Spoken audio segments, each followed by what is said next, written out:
Assalamualaikum warahmatullahi wabarakatuh. Selamat sore semua. Jadi sore ini kita kedatangan tamu spesial, Mr. Paul Armstrong Salahuddin. Hi Mr. Paul. How are you? Wait. Halo Mas Ani. Can you join? There you go. How are you? Hi, I'm good. How are you? I'm good, alhamdulillah. Alhamdulillah. How's lockdown going? It's getting to know these walls of my house a lot better than I've ever known before, and my garden. No, alhamdulillah, it's fine. So could you tell us a little bit about your background to the viewers? A little bit about my background. Yes. I was born in a town called Redditch, which is a little south of Birmingham. I'm an Englishman. As far as I know, typical Englishman. I embraced Islam 20 years ago, which was after 3 years of looking into different religions. And I discovered Islam during that process. Reading the Quran for that period of time. So it was from reading the Quran that I actually came to Islam, more than my actual interactions with Muslims, because sometimes Muslims put me off. But the more I realized, it's the religion that's in the Quran is Islam. Muslims are going to be, acting upon that to different degrees. Some are going to be better, some are going to be worse. This is just human nature. But it's, I was really drawn to the message of the Quran. So how did you first start knowing about Islam? So was it your parents, or was it your friends, or was it? It was a combination of things. I remember there was one lesson when I was at school many years ago during my Church of England. I went to a Church of England middle school, Anglican. It's called Anglican internationally. And during this RE class, religious education class, they discuss about another religion. And they said this religion, some of our people from, Pakistan and Bangladesh, they believe this religion. They also believe in God, and they believe Jesus was a man, and they believe that, and another prophet, and they believe something similar to the Bible. But they don't believe that Jesus came to save us from our sins. And they were looking at that from the perspective of, these guys are wrong. And I remember after the class, I went up to the teacher, and I says to her, I says, this seems to make more sense. That's how I believe about Jesus. He was a human being. And she says, what's your parents' religion? I says, I don't know. We don't really practice religion at home. She says, but are they Christians? I says, I guess so. She says, there you go. You don't need to know any more then.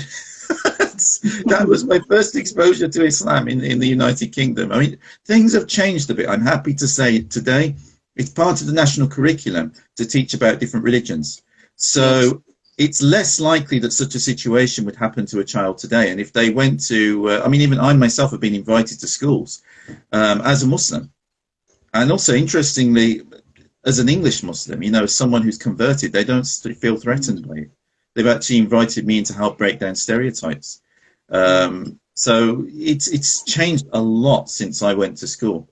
But of course, because of the reaction, I didn't really get anything from that.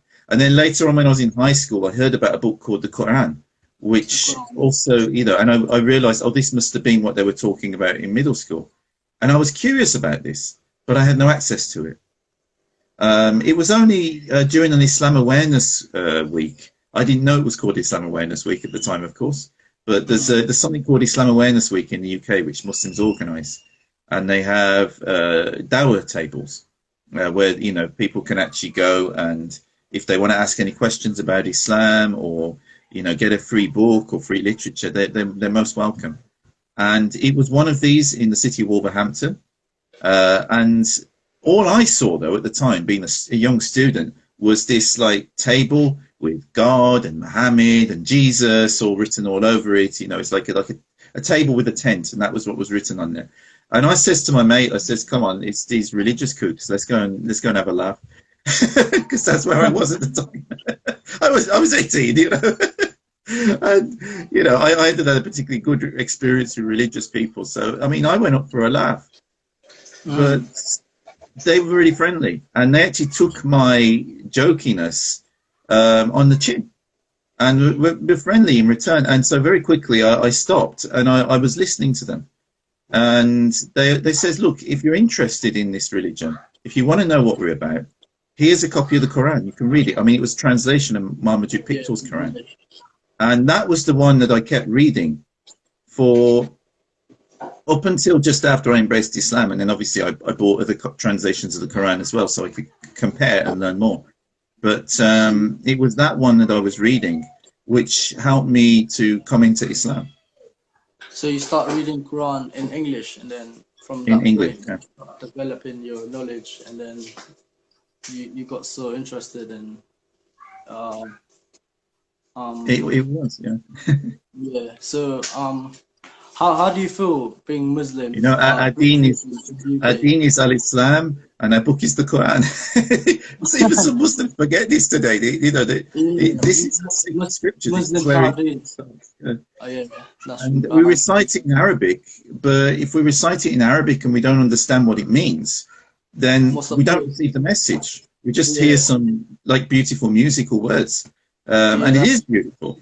But you know, if you really want to understand it, you have to read a translation in your own language if you don't have Arabic skills, and this is very important. It's very So I mean, most Muslims in the world are not Arabs. Even Arabs need to read tafsir in a modern Arabic because they can't understand Quranic Arabic unless they've learned it. It's different. So how do you feel being British Muslims in the UK, where Muslims are, especially British, are very minority and small in terms of the numbers? It is small, but there's also a significant number of us. I mean, there's around 3 million Muslims in the UK, according to estimates. And we're of all different backgrounds. You know, there are people from diaspora communities. For a long time, British Pakistanis were one of the largest, although in recent years it's become more different diasporas. There's a lot of Somalis here now. There's a lot of Iraqis. There's a lot of Kurdish people. There's also Turkish minorities, obviously Indonesian and Malaysian minorities. And I mean, all of these come together and are gradually forming a British Muslim community. I mean, this is one of the things that we're very keen on with the Association of British Muslims, is how we can actually knit these different diasporas together and build that British Muslim community. Because whoever settles here and becomes a British citizen, they become British. Yeah. Their children, if they're born here and grow up here, like my children, their mum's Chinese. They are 100% British. Ethnically, they're a mixture, but culturally, they're British. You know, this is their home. And it doesn't matter whether the parents are Pakistani or Arabs or Kurds or, you know, South Asians. If they're growing up here, they are part of this society. And they will share more with each other than they actually do with their countries from where they're from, although obviously that's part of their heritage as well. So I think it's very important that we all work together to help build a British Muslim community that respects all these different heritages, but at the same time comes together as a community. And I would go as far as to say, not just between the different ethnic groups, but also as far as possible to bring people together of different denominations and sectarian affiliations. Yes, you could go to your own mosque and pray in the way that you've learned from your parents or from your teachers, but at the same time recognize other Muslims are Muslims. Recognize that they have the same religion, although they just differ a little bit in their understanding. And that we're all brothers and sisters. We all believe in Allah. We all believe in Rasulullah sallallahu alaihi wasallam. It doesn't matter which Sunni madhab you belong to, or minhaj, or which, you know, whether you are Sunni or Shia. The reality is you believe, the crucial points are the same, that you believe. And so this is very important, that we build these bridges of understanding, and not just bridges of understanding, but actually real relationships between people, that they see each other as brothers and sisters. And then also extend this, not just within Islam, but within the wider society. If someone is not a brother or sister in faith, they're still our brother and sister in humanity. We're all the children of Adam. And I think these are a couple of points, which is why I'm stressing them. And it's very much in line with our theme of humanitarian Islam, because these are points which have been undermined by groups like Al-Qaeda, by ISIS, and also those who gave them the theological and ideological underpinnings for the actions which they took. It's very important that we correct this, because this is not the Islam that I embrace. It's not the Islam that you believe. It's not the Islam that Nahdlatul Ulama teaches. It's not the Islam that Muhammadiyah teaches either. It's not the Islam as it should be taught. And we need to return back to that. Not in a way of going backwards in time. You know, we live in the present. We adopt modern science and modern understanding, but we take the good from the old and the good from the new and bring it together. And you know, and also bring people together from all different backgrounds. And this is very Quranic, because Allah subhanahu wa ta'ala says in the Quran that we made you into nations and tribes that you might come to know one another. In other words, this is a gift. This is a gift from Allah. It's you know, yeah. Don't you think that brotherhood is deceiving too in Muslim majority countries? Yes, the brotherhood is often used like there's an ideological approach to this, such as that which certain groups hold, where they claim to be a brotherhood, but then they're making takfir on everybody else. Now, if you're making takfir on people, you're not promoting brotherhood or sisterhood, and it should be brotherhood and sisterhood. It shouldn't just be brotherhood, because our sisters are actually more important than the guys, because without them, then we're all finished. We all have a mother. So you know, we have to respect the ladies, very much so.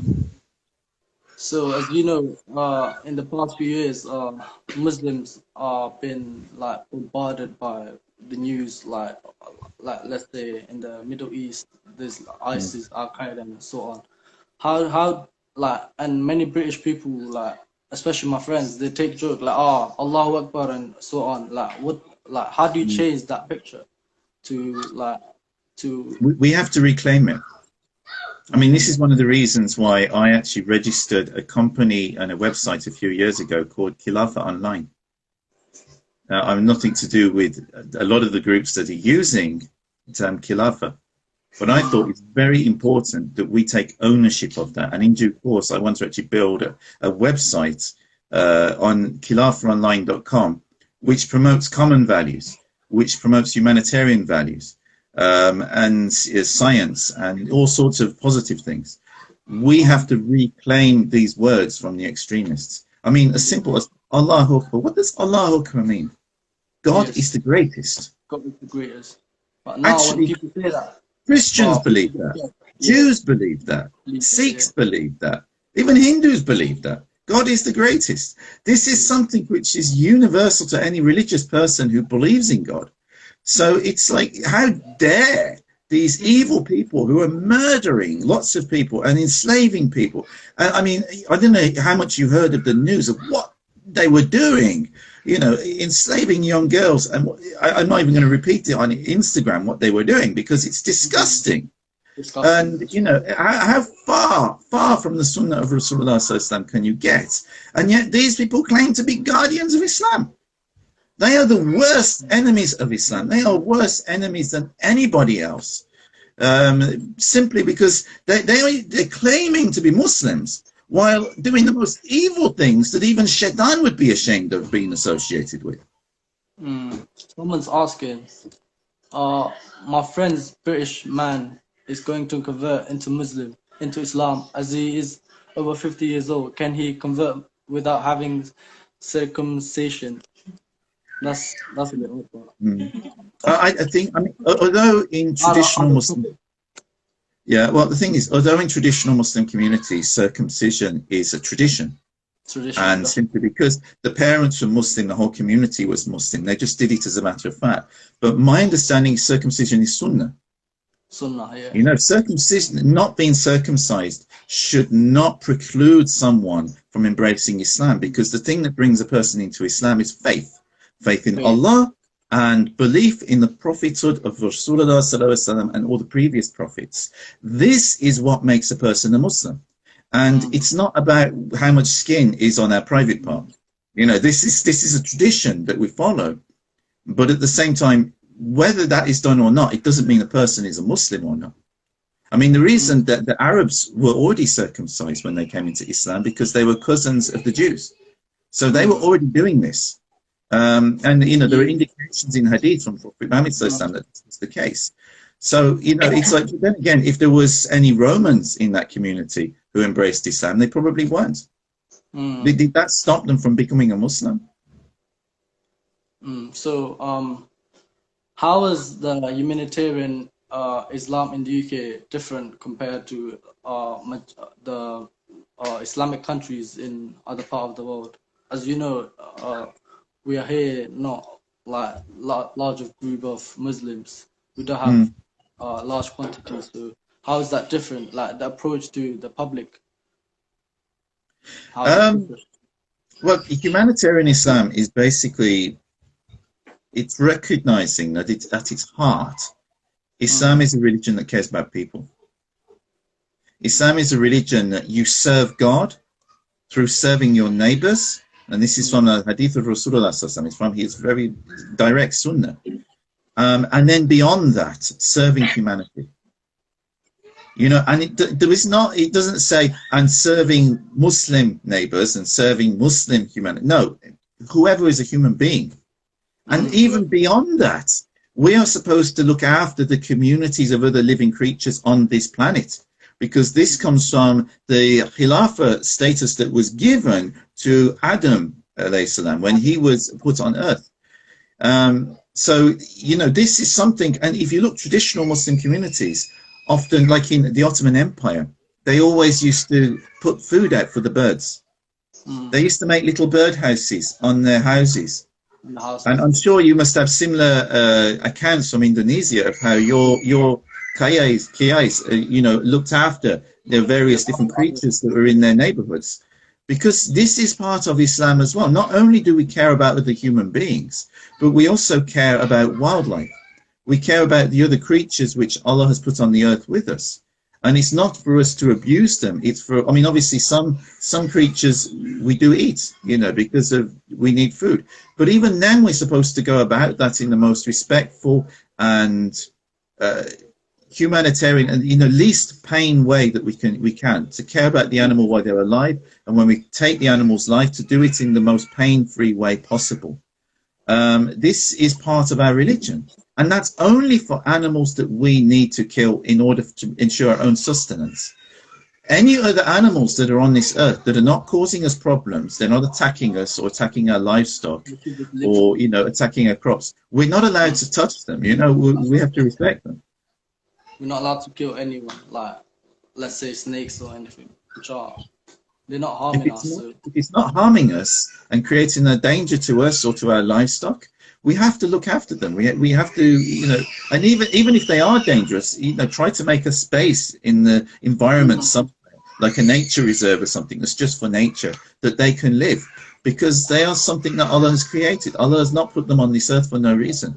And it's kind of disrespectful to Allah if we're just attacking things in the nature without having any consideration for the fact that Allah created these creatures, and every one of these creatures has a purpose.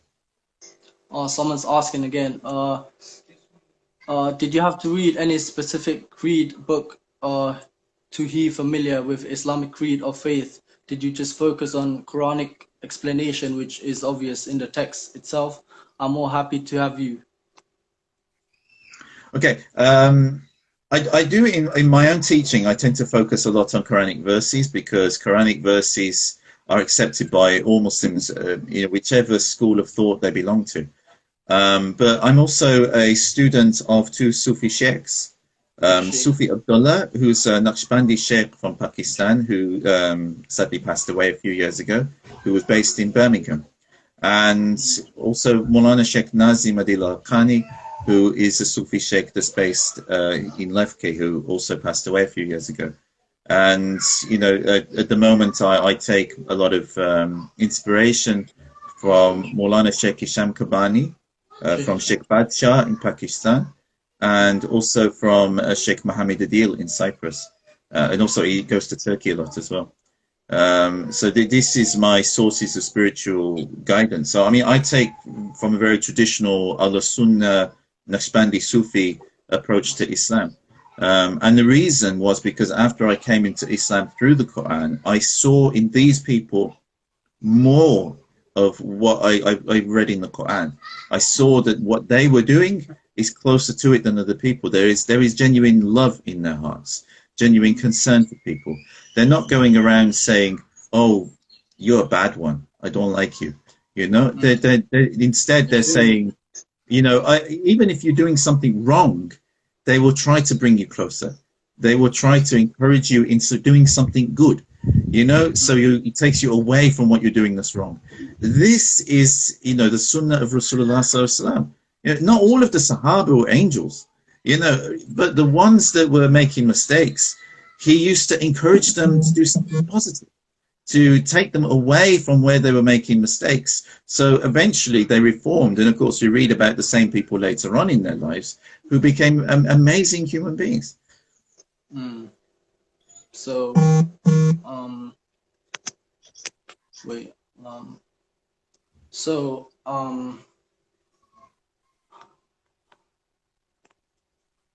how do you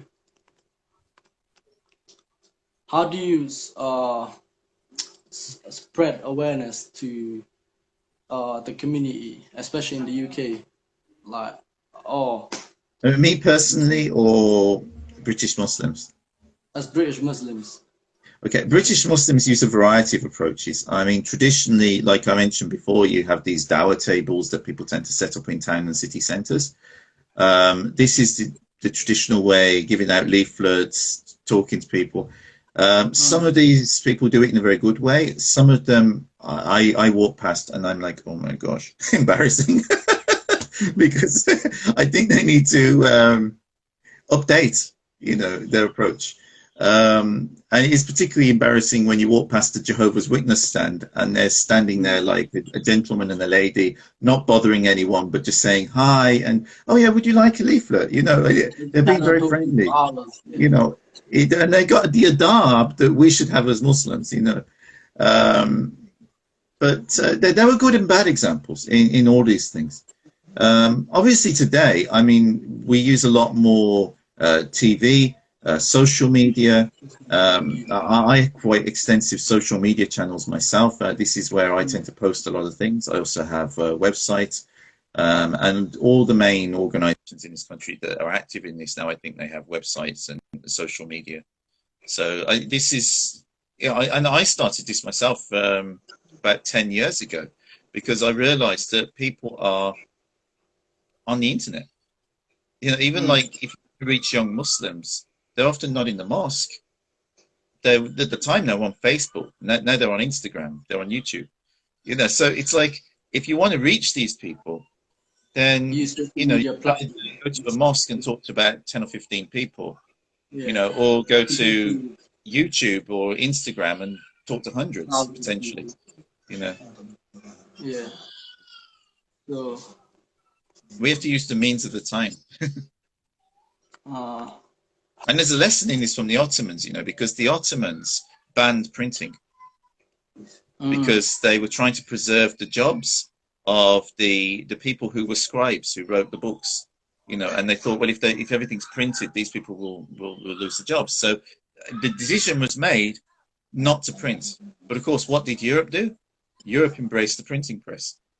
And so very quickly, Europe raced ahead in development of the sciences, in the development of understanding of various different subjects, and spread education among the society much faster than in the Ottoman Empire, even though the Ottomans previous to that point had an advantage in this area. Excuse me, someone's you know, asking the internet is the modern printing press. Do you think your approach is too spiritually quite different from us in the Middle East, since we are tired of everything they tell us here?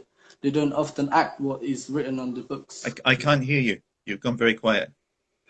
Do you think your approach is too spiritual? spiritual is quite different from us in the Middle East, since we are tired of everything they tell us here. Can you hear me? I'm sorry, Hannan. You've gone very quiet. Wait. Not big. I think it's lagging. Wait. Can you hear me? I can't hear you. Here.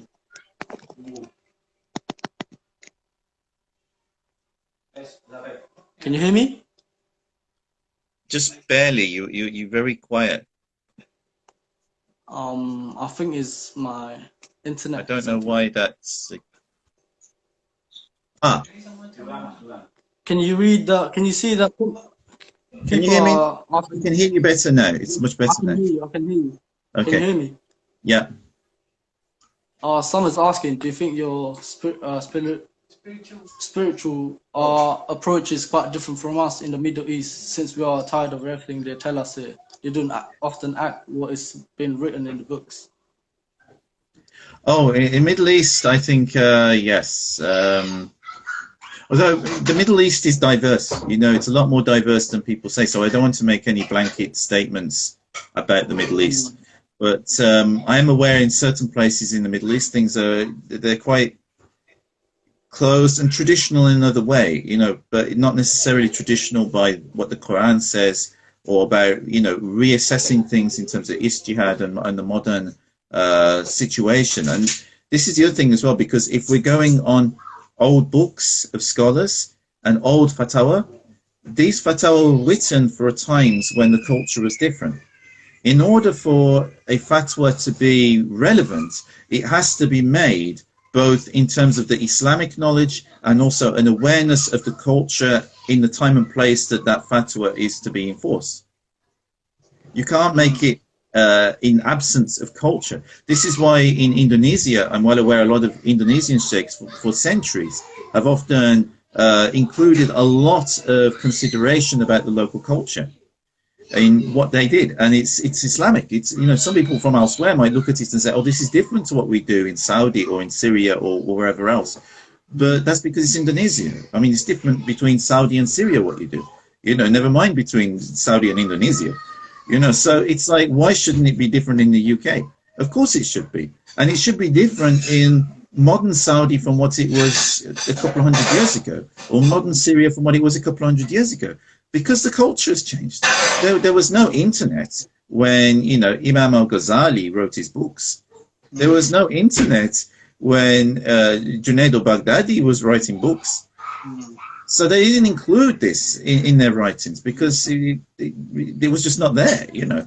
They didn't even include anything about cars because cars weren't there. Aeroplanes weren't there.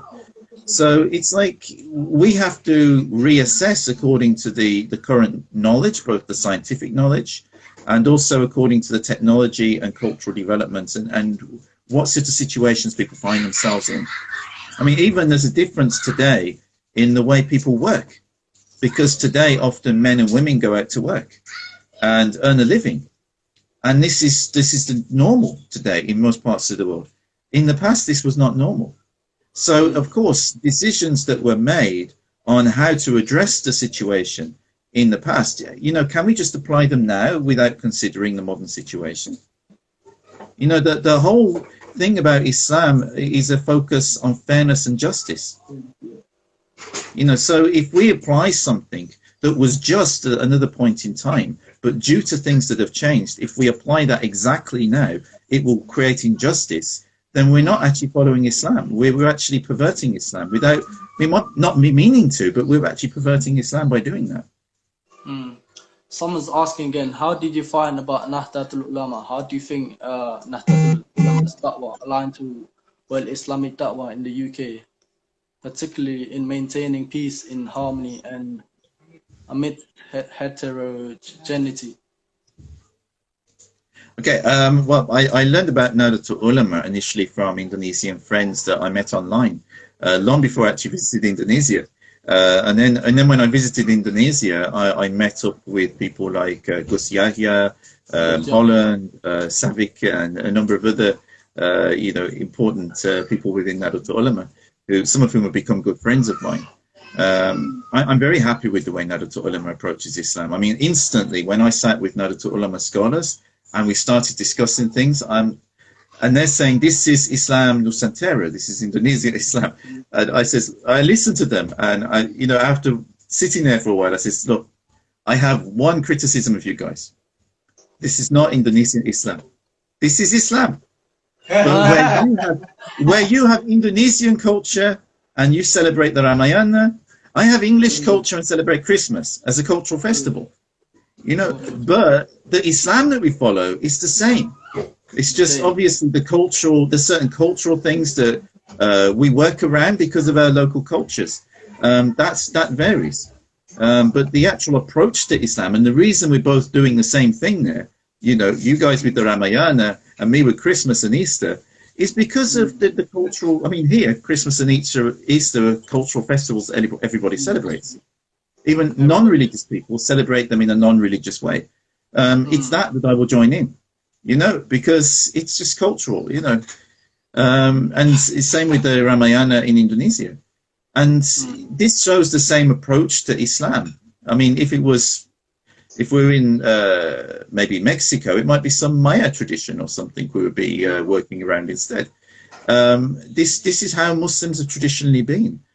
You don't come and try to bulldoze over the local culture and just install something which doesn't make any sense. And this is what I like about Nahdlatul Ulama. Nahdlatul Ulama has this traditional approach to Islam, that's respectful of people and respectful of their customs, respectful of their culture, while also promoting justice and promoting traditional Islamic values. Aziz asks, would you like to share how to campaign your humanitarian Islam in the UK? Like what type of strategies you use? Well, obviously you can launch campaigns on particular issues where they might be of mutual interest. And also, when you're doing campaigns, especially in a multicultural and multi-faith society like the UK, it's like you have to look and see, is this just something that Muslims are concerned about? Or is it something that everyone is concerned about?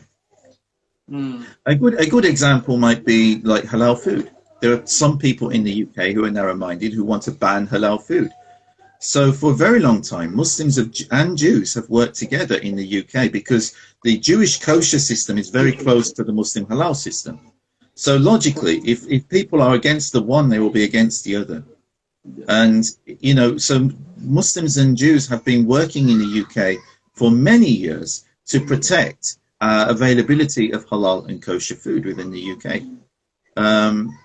There's no need to work exclusively alone. If it's an issue to do with the environment or an issue to do with the community, we can work with the churches, we can work with the synagogues and the gurdwaras and the mandis, trying to, interfaith is very strong in the UK. And on a lot of issues, we do work together with people of the faiths. With this COVID-19, we've had all of the main religious leaders, including a Muslim imam who is part of an organization called Minab, who all together made a declaration and says we're going to close our places of worship and please worship at home. At home, yeah. And this was made by the chief rabbi, Imam Kariasim, the Archbishop of Canterbury, and other faith leaders together. And, it's like there's a lot of this in the UK where faith leaders will come together where we agree and find that common ground, which again is Quranic. For Muslims, we should always do that because in the Quran, it says come to a common word, come to a common, where you find that common ground with people of other faiths and then build on that. Okay, someone asked again, how can humanitarian Islam play its role during COVID time? The COVID-19. Sorry. Okay. Wait. Someone is asking. Oh, I mentioned that about humanitarian. In terms of, in addition to this, there's a lot of organisations in the UK, such as Sultan Bahu Trust, the Gangpur Sharif Mosque in Birmingham, the Green Lane Mosque, they're actually Salafi, believe it or not. And all of these Muslim organizations are giving food out to people that need food within the communities, you know, and things like this. So it's like there's this kind of looking out for our neighbors, irrespective of who our neighbors are, regardless of what religion they are. If there's someone who has needs within the community that we can help with, to support them with that and help them. I mean, this is something which is in the Quran, it is something which is Sunnah, it is something that we should do even without thinking about it. It's something that it's so inherent to Islam. But of course, if people see Muslims doing that, then they will also get a much more favorable view of Islam. So what's your main role in British Muslims Association, as you're the managing director, and we as community would like to know, like, what are your main roles in the organization? Well, the Association of British Muslims is the UK's oldest Muslim organisation. Now, we're a little different from Indonesia in this respect, because in Indonesia you have two main Muslim organisations, the Nahdlatul Ulama and Muhammadiyah, and a few little ones, but it's not like in the UK we have too many Muslim organisations. I've actually lost track of how many Muslim organisations are in the UK. But there are certain organisations that they are like, they have a lot of mosques working together, for instance, like the Confederation of Sunni Mosques, or you've got the Muslim Council of Britain that also brings together a certain group of people that share their understanding of Islam. And you've got big Shia organisations as well, which network together.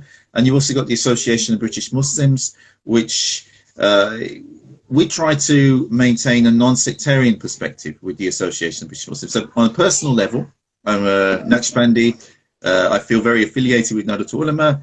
But when I'm wearing a Association of British Muslims hat, I try not to be too biased in that respect, and consider everybody, you know, that I'm working with as partner organizations. So it's having a kind of leadership role and promoting what is constructive for the community.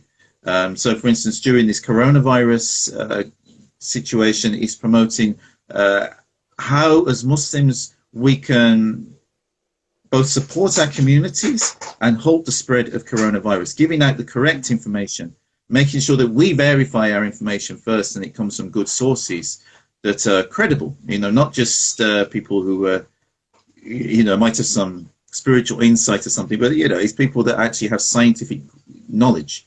So, for instance, we're looking at what the NHS is putting out, or what the Centre of Disease Control is putting out, and basing what we put out on the latest scientific information, which we should do as Muslims. You know, it says in the Quran, you must verify what you're saying before you say it. Don't just pass on a report without thinking. So that's one area. But also, I mean, there are various other things that will come up within the communities, and, you know, also promoting understandings of Islam which are constructive and help bring people together. Because we've got all these different communities. Often they come from, you know, like they've been separate for centuries in different parts of the world, and then they've come here and they've set up mosques here in the UK. And it's about building bridges of understanding between all these different groups so that they can understand Islam in a better way. So, I mean, this can be done through workshops, this can be done through online activities, can be done through like what we're doing now, or through Zoom or something. You know, it's like, but building those dialogues and conversations, and also bringing people together who wouldn't normally be talking to each other. This is something we do a lot. We find people who are doing good work here and good work here. Maybe this guy's Shia and this guy's Sunni. You know, they don't talk to each other. And inviting them to have coffee together, you know, and have a chat and build a friendship. And then before long, you know, they're going to that place and they're going to that place and they're supporting each other's activities. And before long, they're doing something bigger together. And this is very important, because also once people get to know each other, then they start to realize, oh, well, these guys aren't as bad as I thought they were. They're actually, we have a lot in common with them. And, you know, you start to lower that kind of tensions that you can get between different communities. And I mean, it can happen between different Sunni groups as well. It can happen interfaith. You know, there's a lot of, for instance, what do you call it, rumors that are spread about the Jews, for instance, which is baseless. Baseless rumors that are being spread about the Jews. And this is causing friction between, actually, not just communities in the UK, but internationally as well. And it's like, where these things are baseless, we should be trying to bring people together to rectify this situation and to understand each other and to try and work together on common ground. I mean, we all live on one small planet. And, you know, within the UK, it's a microcosm of that. You know, quite literally, the UK has people from all over the world as well. And it's like, we're only a small country. You know, we can't have a situation where everybody is, you know, fighting over every, you know, arguing over every little thing and making a big deal. I mean, this is really not constructive at all. So, someone that asked, some scholars said about the future of Islam is not in the Middle East, but actually in the Western community. What do you think about that regarding the spreading of Islam in the UK and Europe? So, regarding spreading of Islam? Yes. Sorry, I missed the first bit. So he said the future of Islam is not in the Middle East, but actually in the Western community. Yeah, the future of Islam is obviously international. And I think one of the things with the UK is the UK and Europe and also the United States are countries that have people from all over the world who have settled here. And we have developed multicultural societies. So this is the reason I think we will have a big part to play in how Islam develops in the future, because if Islam is true to its promise that it is a religion for everyone, then it has to be a religion for everyone. If it is a religion for some people and excluding other people and being too quick to exclude people, then it's not a religion for everyone. Yeah. You know, if it's a religion that's too quick to judge and say, well, that's not really Muslim food. You know, what's he eating? He's eating sausages and chips. Yeah, but they're chicken sausages. Is chicken haram? You know, if I want to have chicken sausages and chips, what's wrong with that? You know, things like this. Or if I want to have bacon, you know, a lot of Western Muslims like to have bacon made from turkey or chicken. I'm not a big fan of it myself, but my daughter likes it, you know, and it's like, why not? It's not haram to eat chicken or turkey. It's a halal animal. Why make things more difficult than they have to be? If someone doesn't want to eat it, that's fine. But at the same time, if someone wants to eat it and it is halal, why make a fuss because it resembles something that comes from a pig? Because it's not from a pig. So he actually asked again, recent studies also tell us about the raising of Islam within Latina community in the US, the Hispanics and Latin. So could you tell us about the raising of Islam? Obviously, I'm not living in the United States. I'm living in the UK. We share a lot in common, but the situation in the US is a bit different from the UK. So I don't want to say too much because I'd be talking on a different community, and I'm an English Muslim. I don't represent Latino Muslims. I'm aware there has been an expansion in Islam in that community, and that they are being drawn to it. So, I mean, alhamdulillah, I'm happy for them, but I think it would be better to interview someone from that community rather than for me to say too much. So,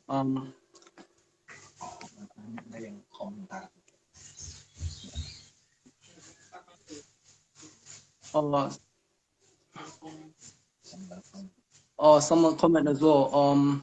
Sadly, some that insist on carrying burden of hate and pulling together for the greater good. It's been great to see many people. Can you see the comments as well, or is it just me? No, I'm just looking for it. If I can see that one. Oh, this Kurdish woman asked me again. I mostly would love to watch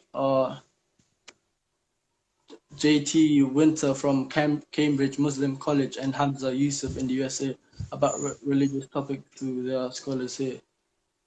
Okay, that's quite interesting. Yeah, they're very good scholars. Yeah. I actually, Sheikh Hamza Yusuf played a very key role in me coming to Islam because when I was early on and reading the Quran, it was some audio cassettes. I don't know if you remember audio cassettes. So maybe I'm showing my age.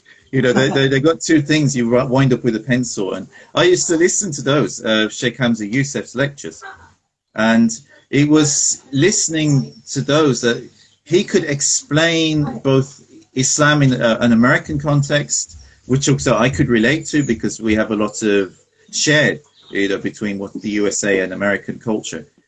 So I could get where he was coming from. And also he has the traditional knowledge, which he's learned from Mauritanian teachers. So it's like I could get a better understanding of Islam through Sheikh Hamza Yusuf. And this was, I mean, nowadays, I mean, obviously I love and respect him as a teacher, but I've kind of moved on a bit from them because this is going back 20 years ago. But at that particular time, listening to Sheikh Hamza Yusuf was very crucial for me. Later on, I got to know Sheikh Timothy Winter as well. And I have his translations of Ihya Ulumuddin, Imam al-Ghazali. So it's they're beautiful. They're beautifully written in the most eloquent English. So we are very fortunate, actually, as British Muslims to be living in this time, and as English-speaking Muslims, even internationally, because there are so many good resources available now in the English language, and this is very helpful to us to understand Islam, because obviously not everybody is going to understand Arabic perfectly. That's true. I want to ask, do you think people like Muhammad Salah or Sadio Mane or footballers or big influencers represent Islam? Most Indonesian people love football. Oh, of course. I mean, they're very positive role models. I mean, I've actually encouraged football with young British Muslims. There's a couple of projects which I've done called Altus, where we are actually promoting football for young Muslims. Not just for young Muslims, but, you know, there was more of an emphasis on that. And I think, yeah, this was also one way to try to, because a lot of them love football, but they were not getting the opportunities. And this was the idea of the project, to try to actually give them some more skills and give them some opportunities, and hopefully give them some exposure to people who might pick them up in talent contests. Because this is, it's very important that, you know, it's like when we look at the football field, it's actually representative of the British people. And at the moment, we've got a lot of international footballers that are here. But where are the actual original British Muslims that have come from, you know, Birmingham or Leeds or Bradford? Where are they on the football field? And we want to see more of that, because, I mean, a lot of them love football. A lot of them play football. So it's like, we would really like to see them playing for our Premier football teams. And I think if they were, it would really change, you know, some people's views of British Muslims as well, who have negative views at the moment. Like, a lot of my friends start singing, like Mo Salah, and you know, his chants are very famous, quite famous. Yeah, I know. Just him alone, he's done a lot of good for Islam. And this is why, if we had more people like that, but from a local British Muslim communities, then that would really be excellent, I think. But of course, a lot of them, they're focusing on becoming doctors or lawyers or something else. So you won't see them on the football field if they go down that path. One thing that has come to be highlighted recently is just how many British Muslims are working in the NHS, National Health Service. And the first 6 people who lost their lives to coronavirus in this country from the health service were British Muslims. I mean, they made the ultimate sacrifice, helping everybody else fight coronavirus. And, you know, they died as shaheed, according to our religion, for doing that. I mean, but there are British Muslims working in all different fields in the UK. I mean, you've got government, also the Mayor of London. So things have moved on a lot, like from when I first embraced Islam 20 years ago. And you know, there's people in all sorts of fields, and I'm sure we will see in the future more people on the football field as well for our Premiership football teams, and maybe Olympic athletes and others. So, let's ask about general question. Like, how's your like activity during the quarantine? Has it been productive, or as you know, You like know, many people? weirdly, I seem to have got busier. Everybody else is complaining that they're getting bored. I'm definitely not getting bored. I seem to be getting a lot busier. And, you know, with all this, Instagram and Zoom conferences and things that I've had to take part in, I hope it's productive. I certainly am happy to take part in these things, and if people are benefiting from them. I also started doing my weekly zikr online on a Thursday evening, which I do on Facebook, and I also do on a Friday reflections, which, you know, I usually read something from a book, or if I've got something on my mind, I will talk about it, and you know, just I try and keep it to under 15 minutes. That's partly because that's how long Instagram allows me to upload, but also it hopefully stops people from getting bored from listening for me for too long.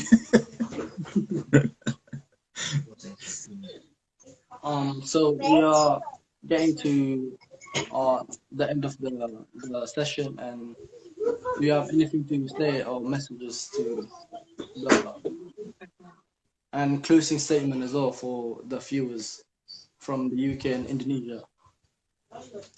Well, About someone's asking a question here. How can you affiliate with an Islamic Order, Tariqah online? To be a student, is there a way to recommend?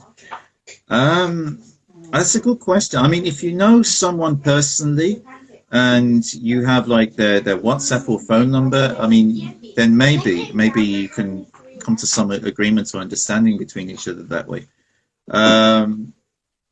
I mean, there's different degrees people also follow. It's like you've got people who just like they listen to the Sheikh and they follow them, but they haven't made a formal bay'ah to the Sheikh.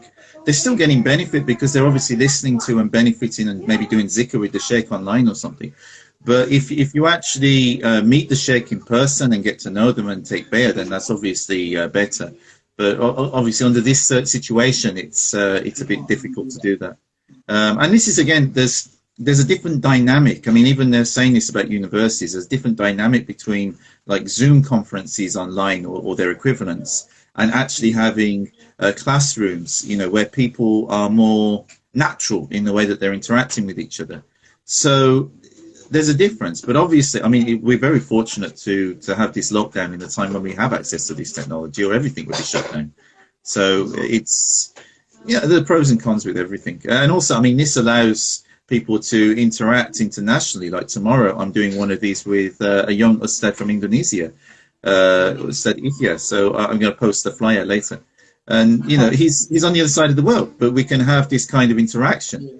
So this is amazing, really, that we have access to this technology now. And I would recommend, you know, people to make full use of it, because, you know, people who are using these technologies in a bad way, they're using it. I mean, it's just like even paper. You know, some people will make fatwas about phones or about TV. You know, some people are very conservative, and they say, "Oh, it's haram. You shouldn't use it." You know, or you should minimize the use. Look, it's technology. A piece of paper you could use to print pornographic pictures on it, or you could print verses of the Quran, or a wazifa. It's a piece of paper.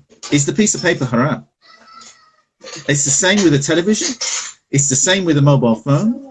It depends how you use it. Now, these are more powerful technologies than a piece of paper. So I think this is why some people get scared and they make these comments, or even fatwas in some cases. But at the same time, if we use it responsibly, if we use these means as a way to convey positive messages, to convey accurate scientific information, or accurate information on religion and spirituality, or to do prayers together, or something positive like this, then what's wrong with it? It's actually a blessing from Allah if it's used in the right way. So we're actually getting closer to the session, the end of the session.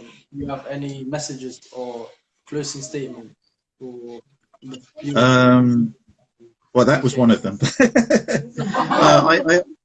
I pray for everybody who is listening to this, and I hope this is a means of blessing for you and your communities. And may Allah bless you all. If anybody is going through any difficulties, I ask that Allah makes this as through the connection that I have with my sheikhs, and the fact that you are listening to me now, through this connection and through my sheikh's connection through their sheikhs to the Prophet Muhammad Sallallahu Alaihi Wasallam, and through the Prophet Muhammad Sallallahu Alaihi Wasallam to the Divine Presence, I ask that Allah makes this as a means of relief for you in your difficulties, and grants you the means to overcome your difficulties. May Allah forgive everyone if they've made any mistakes. May Allah accept everybody's fast during Ramadan. May Allah bless everyone as we're all celebrating Eid still at the moment, and Allah make things easier for everyone, and we're going through stressful times geopolitically at the moment. May Allah make this world a better way, inspire our human hearts towards good things, and take us away from bad things, and inspire our human family to come together and be more connected in good ways, and to build a cohesive international society which is respectful of everybody's local culture and customs, but at the same time builds a true sense of brotherhood and sisterhood of humanity across all denominational and religious boundaries. May Allah forgive us all and inspire us towards a better future. Allahumma salli ala Sayyidina Muhammad wa ali Sayyidina Muhammad wa sallim. Al-Fatiha bismillah ar-Rahman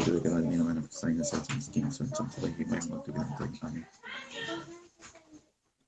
Thank you for your precious time, and it's a pleasure. yeah. We also have some gift for you, Indonesian tea and coffee. We love. Oh, thank you. I like Indonesian tea and coffee. I look forward to that. Could you later message me your address so we could send them to your house? Oh, I thought I did. Okay, I'll do that. I will do that, don't worry. Okay, so thank you very much. Assalamu alaikum wa rahmatullahi wa barakatuh. Thank you. Assalamu alaikum wa rahmatullahi wa barakatuh.